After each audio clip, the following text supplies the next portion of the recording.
Bonjour, voici une capsule portant sur le calcul de l'aire des polygones réguliers. Donc, tout d'abord, pour calculer l'aire des polygones réguliers, on va constater qu'on a besoin de l'apothème du polygone régulier. Donc, on va tout d'abord s'assurer qu'on comprend ce qu'est l'apothème d'un polygone régulier. L'apothème d'un polygone régulier, en fait, ça part du centre du polygone et ça se rend au milieu d'un côté. Donc, ce segment, ça va s'appeler l'apothème. En réalité, ce que je peux constater, donc si j'en trace un deuxième ici, donc il y a autant d'apothèmes dans le polygone qu'il y a de côtés, c'est qu'en réalité, l'apothème, c'est la hauteur d'un des triangles qui forment le polygone régulier. Et pour que ce soit plus facile à nommer, on a décidé de l'appeler l'apothème.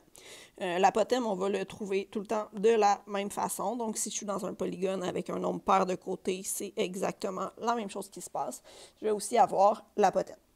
Ce qui est intéressant à savoir dans un polygone régulier avec un nombre pair de côtés, c'est que les deux apothèmes qui sont une en face de l'autre, bien, ils vont représenter la distance vraiment entre les deux côtés, alors que si je suis dans un polygone qui a un nombre impair de côtés, mais ce que je constate, c'est que les deux, donc si je trace du sommet jusqu'à la base, bien, je n'ai pas deux apothèmes, puisque ça ne relie pas les milieux des côtés. Donc, dans un nombre pair de côtés, souvent, on va vous donner la distance entre deux côtés comme valeur au départ. Il suffit de diviser en deux pour avoir la mesure de l'apothème. Donc, la démarche attendue est la même que pour tous les polygones. Donc, on va écrire la formule, on va faire une substitution, donc mettre les valeurs dans la formule, résoudre et donner la réponse. Donc ici, on nous demande de trouver l'aire de la figure. Donc, dans ce cas-ci, je vais compter les côtés. J'ai 8 côtés, donc 8 côtés, c'est un octogone. Ce que j'ai comme information, c'est l'apothème, que je vais représenter par un petit a. J'ai la mesure du côté qui est représentée par c. Et comme c'est un octogone, on sait qu'il y a 8 côtés, donc n. Donc ce que je vais faire, c'est n fois c fois a divisé par 2. Donc 8 côtés qui mesurent chacun 9 cm, fois l'apothème qui mesure 14 cm.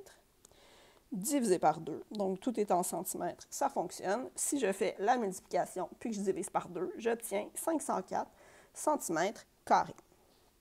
Ce qu'on constate dans la formule, c'est que j'ai n fois c, donc nombre de côtés fois la mesure du côté. Donc cette information-là ici, en réalité, c'est le périmètre que je calcule.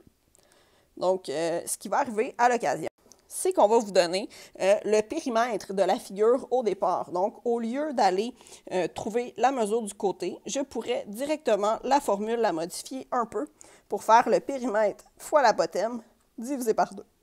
Donc, ici, j'ai 1, 2, 3, 4, 5, 6, 7, 8, 9, 10, 11, 12 côtés. Donc, un dodécagone.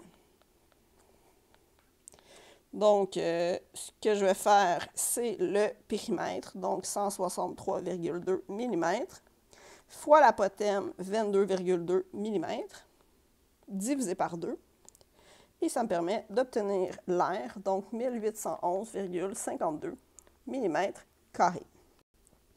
Donc, en résumé, on a toujours les mêmes étapes de résolution qui sont attendues, soit d'écrire la formule, de remplacer, de faire la résolution pour donner la réponse.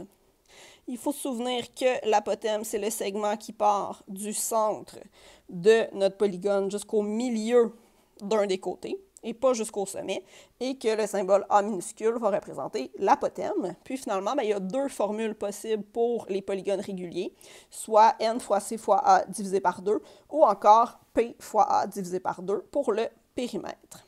Merci!